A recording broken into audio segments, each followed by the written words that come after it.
Am I the a-hole for wanting to uninvite my sister-in-law from my wedding because she keeps undermining my wedding planning? Sorry, even after removing some stuff, this turned out to be really long. Throwaways, so hopefully Kayla doesn't find this. My fiancé, Nate, 27M, and I, 26F, have been together for almost 3 years. He proposed to me about 6 months ago, and shortly after, we found out I was pregnant. We are planning on having our wedding in the spring of next year. Nate has a twin sister, 27F, who we will call Kayla. Nate and I announced our engagement and my pregnancy at the same time. We made a cute little Facebook post with a couple engagement pics and an ultrasound photo that said something along the lines of the Smith family is going to have 2 new additions. Kayla commented almost immediately that we will have to wait until next year to actually get married because she looks best in fall colors, and as my maid of honor, she'll get a say in choosing bridesmaids' dresses. I literally stared at my phone screen wondering if I read something wrong. I showed the comment to Nate and asked him why she thought she would be my maid of honor. He had no clue. So, I texted her, and this is how that exchange went. Me: Hey Kayla, I see you saw our announcement on Facebook. Thank you for being ready to step up for me, but we haven't started working out wedding logistics yet. And I haven't picked my bridesmaids, much less my maid of honor. Once we have more details of the wedding worked out, we will let you know. Kayla: Well, you don't have to choose a maid of honor anymore. I'm your maid of honor. Me: I don't understand. I never asked you to be. Kayla: You don't have to ask. That's what makes me such a good sister. Me: I'm sorry, you're not my maid of honor. Kayla: We'll see about that. I showed these messages to Nate, who said he would deal with it. I have no idea what the extent of their conversation was, but Kayla never brought up being my maid of honor again. She just reared her ugly attitude in different ways. As of now, Nate and I have booked the venues, caterer, the florals, decorations, and the DJ already. A couple months ago, I invited mine and Nate's mothers, along with my sister, Sam, who I asked to be my maid of honor, to do some dress shopping.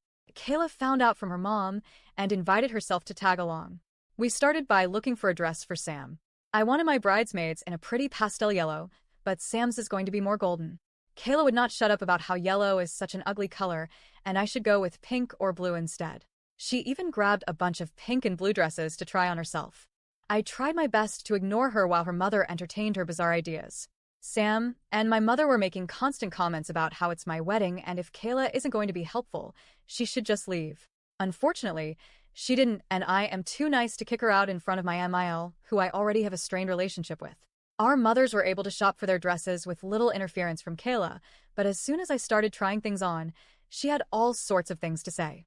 She would tell me that certain styles wouldn't look good once I had a baby bod, and even told me I should consider not wearing white since I'm obviously not a virgin. I told her she wasn't a virgin when she got married either, yet she still wore an adorable white sundress to the courthouse. She grumbled about how that wasn't the same, but I was already halfway back to the changing room. I still don't know what happened while I was in there, but when I came out, Kayla and Emile were gone, and Sam had a smug smile on her face. I never discussed any details of the wedding with Kayla if I could help it, but I've heard Nate sharing some of our plans with her. He told her we were planning on a buffet-style meal because we have a lot of dietary restrictions in our families, and that was the cheapest way to accommodate everybody, literally like a few $1,000 difference, and she told him he deserved someone who wouldn't go cheap on his wedding, even though the buffet was his idea. He told her about our venue choices. He picked the reception venue. I picked the ceremony venue, which is the same place my parents got married. My father passed away, and since he cannot walk me down the aisle, I always wanted to get married in the same place he married my mom to sort of feel like he was there with us. She told Nate that my venue choice was tacky, and people would make fun of us. When he mentioned he wanted a DJ, she made a comment about how she knew I wasn't classy enough to want a live band. Each and every time she would make comments like this, Nate would tell her that they were his ideas, but not call her out for how she spoke about me, which I do feel a little hurt by. I've expressed this to him, and he told me that he would try to do better about calling her out, but she's just always been this way. I told him that's no excuse for her to be disrespectful and stick her nose into business that doesn't concern her. He hesitantly agreed. On Friday, I got an email from the venue for our ceremony, confirming our cancellation and asking if we needed to reschedule. Shortly after that, I got a voicemail from our caterer explaining that my new wedding planner had just called, but the line had dropped and was wondering if I could pass along her phone number so they could finish going over changes to the menu. I immediately emailed the venue back, saying that no, we're not canceling or rescheduling. Please keep our original date on the books.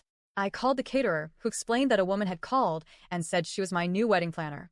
She had said that I wanted to make some changes to the contract, namely switching from a buffet style to plated meals. I told him that this was not the case. I do not have a wedding planner, and please do not make any changes unless contacted by me or Nate directly with the contact information we have on file. The caterer suggested putting a password on file. Also, he said he wouldn't make any changes unless the person requesting them knew the password. I called both venues and all of our other vendors to put in place the same types of precautions. They all gave their sympathies for me having to deal with this. When Nate got home from work, I confronted him about it. I told him someone tried to cancel my venue and change our catering. I told him the only person it could be is Kayla. He tried to deny and say that she wouldn't do it, but I reminded him of how she's undermined and insulted me during every step of this engagement. I told him I wanted her uninvited. I will give someone who has already done so much to make this wedding stressful the opportunity to do something like show up in white.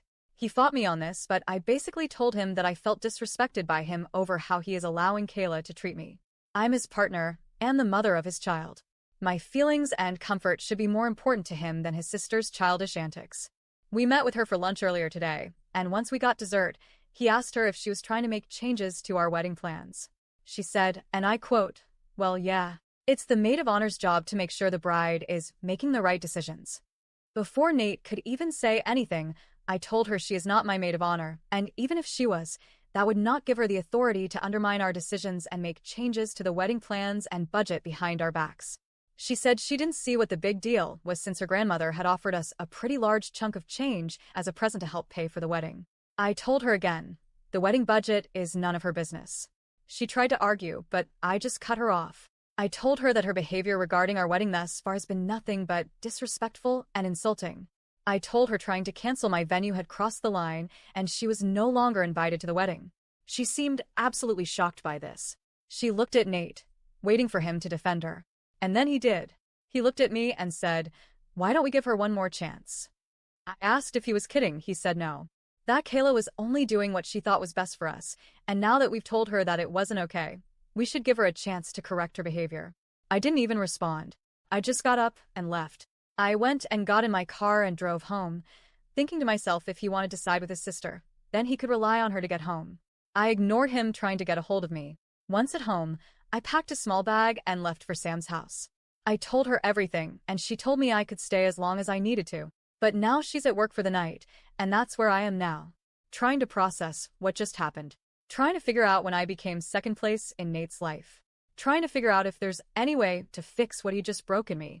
He keeps switching between asking where I am, telling me he didn't think this was that big of a deal, and apologizing and asking me to come home and talk.